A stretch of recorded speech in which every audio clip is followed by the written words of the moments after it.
NEET UG പുനഃപരീക്ഷ നാളെ നടക്കാനിരിക്കെ ആശങ്ക ഒഴിയാതെ വിദ്യാർത്ഥികൾ. ഒരു വിദ്യാർത്ഥി കൂടി ആത്മഹത്യ ചെയ്തു. ഗാസിയാബാദിൽ 22-കാരനായ വിദ്യാർത്ഥിയാണ് ജീവനൊടുക്കിയത്. പരീക്ഷ നാളെ നടക്കാനിരിക്കെ വിദ്യാർത്ഥികളെ വീണ്ടും വലച്ച NTA. നാഗ്പൂരിലെ വിദ്യാർത്ഥിക്ക് അബുദാബിയിലാണ് പരീക്ഷാ കേന്ദ്രം ലഭിച്ചത്. ഇതിനിടെ കേന്ദ്രമന്ത്രി ധർമ്മേന്ദ്ര പ്രധാന്റെ രാജി ആവശ്യം ശക്തമാക്കി CJP പ്രതിഷേധം നടത്തിയാണ്. സമരവേദിയിൽ നീറ്റിൽ ആത്മഹത്യ ചെയ്ത 13 വിദ്യാർത്ഥികളുടെ ചിത്രങ്ങൾ ഉയർത്തിയുള്ള പ്രതിഷേധമാണ് നടക്കുന്നത്. നോബൽ മാരിക്കാരൻ വിവരങ്ങളുമായി. നോബൽ, നാളെ പരീക്ഷ നടക്കാനിരിക്കെ ഒരു വിദ്യാർത്ഥിയുടെ കൂടി ആത്മഹത്യാ വാർത്തയും വരുന്നതോടൊപ്പം ഇപ്പോഴത്തെ CJPയുടെ വലിയ പ്രതിഷേധം ജന്തർ മന്ദറിൽ നടക്കുകയാണ്. എന്താണ് വിശദാംശങ്ങൾ?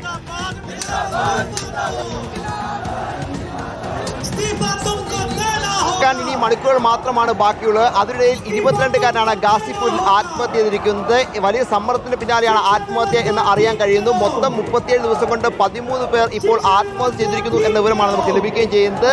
നാളെ പരീക്ഷ നടക്കാനിരിക്കെ കോക്രോച്ച് ജനതാ പാർട്ടിയുടെ വലിയ പ്രതിഷേധം ദില്ലിയിൽ ആരംഭിക്കാൻ പോകും. നമ്മൾ നിൽക്കുന്നത് ദില്ലി ജന്തർ മന്ദറിലാണ്. നമുക്ക് കാണാൻ കഴിയും ധർമ്മേന്ദ്ര പ്രധാൻ മസ്റ്റ് റിസൈൻ, ധർമ്മേന്ദ്ര പ്രധാൻ ഉറപ്പായും രാജിവെക്കണം എന്ന് ആവശ്യപ്പെട്ടുകൊണ്ടാണ് ഈ പ്രതിഷേധം എന്നാണെങ്കിലും ഇന്നിപ്പോൾ ഇവിടെ ആരംഭിക്കാൻ പോകുന്നത്. അഭിജിത്ത് ദീപ്കെ അടക്കമുള്ള ആളുകൾ, സോനം വാങ്ചുക് അടക്കമുള്ള ആളുകൾ അല്പസമയത്തിന് ഇങ്ങോട്ടെത്തും. നമുക്ക് വേദിയിൽ കാണാൻ കഴിയും 13 വിദ്യാർത്ഥികൾ, അതായത് നീറ്റ് പരീക്ഷയുമായി ബന്ധപ്പെട്ട് ആത്മഹത്യ ചെയ്ത 13 വിദ്യാർത്ഥികളുടെ ചിത്രങ്ങൾ അടക്കം വെച്ചുകൊണ്ടാണ് ഇന്നത്തെ പ്രതിഷേധം. ഇവിടെ ജന്തർമന്ദറിൽ ഏറെക്കുറെ നിറഞ്ഞു കവിഞ്ഞ് യുവാക്കളും വിദ്യാർത്ഥികളും ഒക്കെ എത്തിയിരിക്കുന്നു എന്ന് നമ്മൾ എടുത്തു പറയണം. രാജ്യത്തിന്റെ വിവിധ ഭാഗങ്ങളിൽ നിന്ന് ആളുകൾ എന്താണെങ്കിലും പ്രതിഷേധത്തിൽ പങ്കെടുക്കാൻ വേണ്ടി എത്തിയിട്ടുണ്ട്. ദേശീയ പതാകയും കയ്യിൽ പാത്രവും സ്പൂണും ഒക്കെയാണ് പ്രവർത്തകരും നേതാക്കളും ഒക്കെ എത്തിയിരിക്കുന്നത്. അവരൊക്കെ വലിയ പ്രതിഷേധം എന്താണെങ്കിലും ഉയർത്തുകയും ചെയ്യുന്നുണ്ട്.